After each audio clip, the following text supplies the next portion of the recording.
বড় খবর লক্ষ্মী ভান্ডার নিয়ে আবারও বড় চমক। আবারও কি বললেন অগ্নিমিত্রা মহাশয়া, তো চলুন একবার দেখে নিন।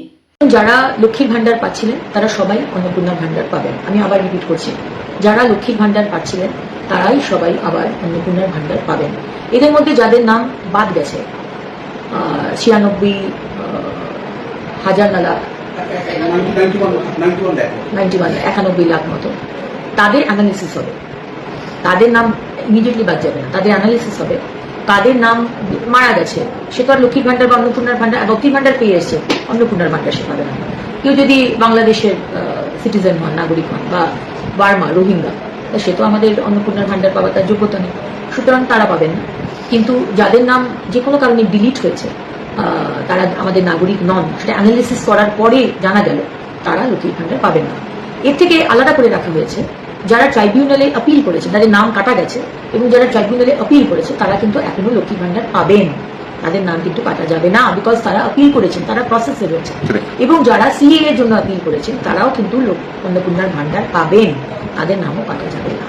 তো আপনারা শুনতেই পেলেন, উনি কিন্তু পরিষ্কার জানিয়ে দিয়েছে কারা অন্নপূর্ণা ভান্ডার পাবেন বা কারা পাবেন না।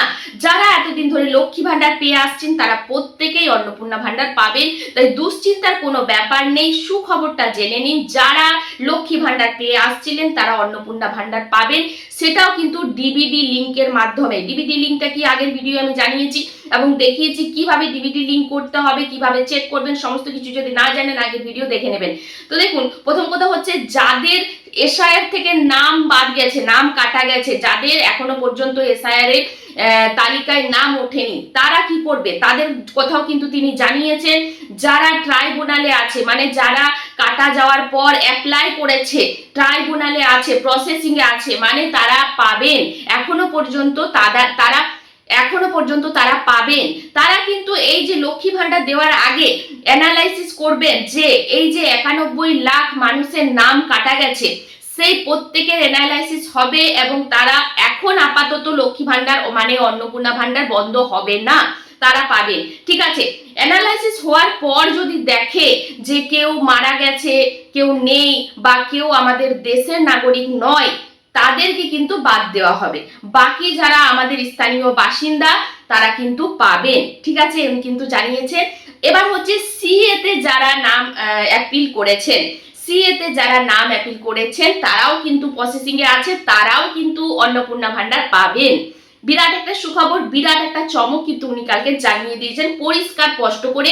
আমাদের সাধারণ মানুষের মধ্যে যে উল্টো পাল্টা খবর নিউজ ছড়াচ্ছে, দুশ্চিন্তা করবেন না, অন্নপূর্ণা ভান্ডার যারা পাচ্ছিলেন প্রত্যেকে পাবে। যারা ট্রাইব্যুনালে প্রসেসিং এ আছেন তারাও পাবেন, সিএ তে যারা প্রসেসিং এ আছেন তারাও পাবেন। অ্যানালাইসিস করার পর যদি দেখা যায় যে কেউ মারা গেছে, সে তো আর অন্নপূর্ণা ভান্ডার পেতে পারে না, হয়তো তার তথ্য জমা না দেওয়ার কারণে তিনি কিন্তু অন্নপূর্ণা ভান্ডার মাসের পর মাস পেয়ে যাচ্ছেন। ঠিক আছে, সেটা কিন্তু কাটা যাবে, তখন অ্যানালাইসিস হওয়ার পর কিন্তু সে পাবে না। কেউ যদি বাংলাদেশি সিটিজেন্স হয়, অন্য কোনো দেশের নাগরিক হয়, তার তো পাওয়ার কথা নয় এটা। তাই কিন্তু তিনি পরিষ্কার জানিয়েছেন তাদের নাম অ্যানালাইসিস হওয়ার পর কাটা যাবে, পাবে না। কিন্তু আমাদের যাদের স্থানীয় বাসিন্দা কোনো রকম ডিলিট হয়ে গেছে, নাম ওঠেনি, তারা কিন্তু পাবেন। তাই দুশ্চিন্তা করার কোনো ব্যাপার নয়। ঠিক আছে, এই ছিল খবরটা কেমন লাগলো, চমকটা অবশ্যই সবাইকে ভীষণ শেয়ার করে দেবেন। প্রত্যেকের দরকার আর প্রত্যেকে দুশ্চিন্তায় আছে। এবার বলবো যে ডিবিডি লিংক যাদের লক্ষ্মী ভান্ডার পাচ্ছিলেন প্রত্যেকের কিন্তু ডাইরেক্ট ব্যাংক ট্রান্সফার হবে, মানে ডাইরেক্ট লিংক যেটা আছে সেটাই আপনাদের ঢুকে যাবে।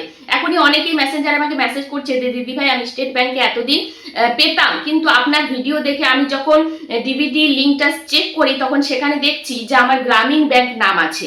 অবশ্যই থাকে অনেক সময়, সেটা আপনারা কি করবেন, সেটা চলে যাবেন ব্যাংকে, নিজে স্বয়ং যাবেন, আধার কার্ড, অরিজিনাল আধার কার্ড নিয়ে যাবেন, তারা ফিঙ্গারপ্রিন্টের মাধ্যমে কিন্তু তার যে লিংকটা, সেই লিংকটা আপনার যে ব্যাংকে আছে মানে স্টেট ব্যাংকে থাকলে সেই স্টেট ব্যাংকেই যাতে লিঙ্কটা করা হয়, এতে আপনার সুবিধা হবে। ঠিক আছে, বুঝতে পেরেছেন ব্যাপারটা।